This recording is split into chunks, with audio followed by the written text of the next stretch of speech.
Welcome to the Post Shift Podcast, your raw look at the hospitality industry, brought to you by SHC. What has happened, Post Shifters? Welcome back to another episode of the Post Shift Podcast. Of course, I'm your host, Shawn Soole. I hope you had a good Christmas and good holidays and everything with your family and friends. Being in a hotel, we were open, so I had a great time with my staff. But I did have a great Christmas with my family as well. I was doing my favorite episodes last week, and I'm probably going to do one this Friday as well, because at the end of the day, I just want to keep pushing that along, because I've got so many great episodes that I want everybody to revisit. But I wanted to talk, and I wasn't going to do that this week. I wasn't going to do it last week either. It's been on my mind a lot, and it's been tough. So last week on Wednesday, they announced new restrictions are here in BC, and it's happening everywhere, but to shut down bars, nightclubs, that sort of thing, spacing's back, all that sort of stuff, which is fine. I'm okay with the spacings and stuff like that. I think my biggest thing is that, I've been positive and backing people up and helping out as many people as I can during the pandemic. I've been a good little soldier, and I'm kind of fucking done, because my issue with these restrictions is that it falls on the hospitality people's shoulders again. Again and again and again. Bars and nightclubs have to shut. Clives are still open because we do serve food. I don't really understand it, because if you read the definition of food service, it has to be full meals, which doesn't include tapas, appies, or snacks. Okay, that's a pretty derivative, gray area. But if you're a food primary that serves tapas, that's fine. But if you're a liquor primary that serves tapas, that's not fine. That makes no sense to me. That is completely contrite, if you will. It's just putting more pressure back on. We already have, someone on the door every day to freaking scan passports and check IDs. And we have the rope up and all these sort of fucking things. We have to cut down our bar seating again. And the livelihood of so many people has been completely fucked over just before Christmas, which is insane. Now, I'm going to get to my biggest point of contention about these lockdowns. What is happening to the big box stores and retail? Why is retail getting a pass? Why is the retail sector being talked to from the government about how to restrict these sort of things? I went Christmas shopping, and there's no gatekeepers at the door. There's no one scanning vaccine passports. There's no one spacing people or walking around and policing that like we have to. Stores were packed. Little stores were packed. No one was fucking spacing people out. And we went shopping for Christmas, and I wanted to get the hell out of there as quickly as possible, because it was a little ridiculous. And this is my issues. The Walmarts, the Costcos, the malls. These are all open with literally zero rules to go in and to be policed. Zero. And the hospitality industry has been checking passports, checking IDs, spacing things, sanitizing the crap out of everything, including ourselves, wearing masks the whole shift, all these sort of things. And yet, we're the ones getting the restrictions put on us. And it is completely and obliteratively not fair when you go to Costco or Walmart and it's a fucking zoo. And there's people just walking around. Now, I get it.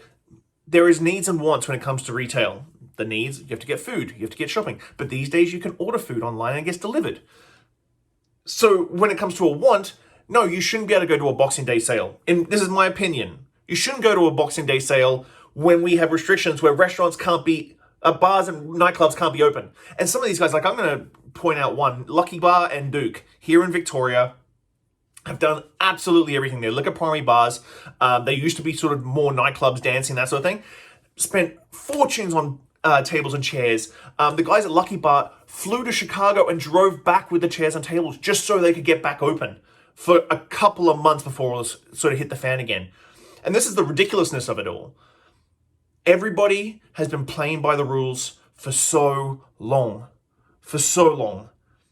And we bend over backwards and we push and we push and we push and we spend money and we do perspex and we do more staff to do ID checks and all this sort of stuff. But then the retail sector gets nothing. Why aren't there people at malls, at every entrance of the mall, checking IDs, checking vaccine passports? Why can they walk around in the area? And now people are going to come back. The government's going to come back and say, well, people are moving around and walking around and they're not in the mall for that long. And it's a big space, blah, blah, blah. Well, there's a lot of big restaurants and big bars in Victoria and Vancouver and BC that people aren't allowed to walk around. You're not allowed to mingle. And if you are mingling, you've got to keep mask on. That's fine. But you're not allowed to stand up. You're not allowed to mingle. You're not allowed to walk around in a restaurant. But malls and retail spaces, it is fine. I think it's time, again, I understand we have a pandemic going. I understand that there are people dying and people getting sick. And my big thing is that as I said, I've been a good little soldier this last 2 years. I've bent over backwards. I've done everything that has been asked of me, like a lot of hospitality people. But at the end of the day, why does it always fall onto us? Why is it our livelihoods and our industry getting punished? And at this stage, it is punishment. You can't tell me that you can't order shit online and not close down malls and things. The thing is that the retail sector is very, very big and very, very powerful. I still don't believe the government fully understands the impact that hospitality has on everything, the economy, jobs, everything. This is a reason, I've had people at clients' places quit because of COVID and they're just done with the pandemic. And good people too. And this is the thing, career people are quitting after 20 years in the industry because of this uncertainty over the next 6 months. That was a good rant. Guys, I hope you're keeping up and doing well during this time. My heart's there with you. I feel it. We had one of our slowest Christmas weeks ever at Clive's, by thousands and thousands of dollars because people have grouped us into the bar's closure, even though we are open. And so just taking the wind out of your sails and the momentum has been tough. We lost a whole bunch of events in January, obviously, with Whiskey Fest being cancelled and World Class being cancelled as well. This could be the last nail in the coffin for a lot of people. And so if you need anything, please just reach out. I'll make time and we'll chat and Zoom and Skype and whatever, FaceTime.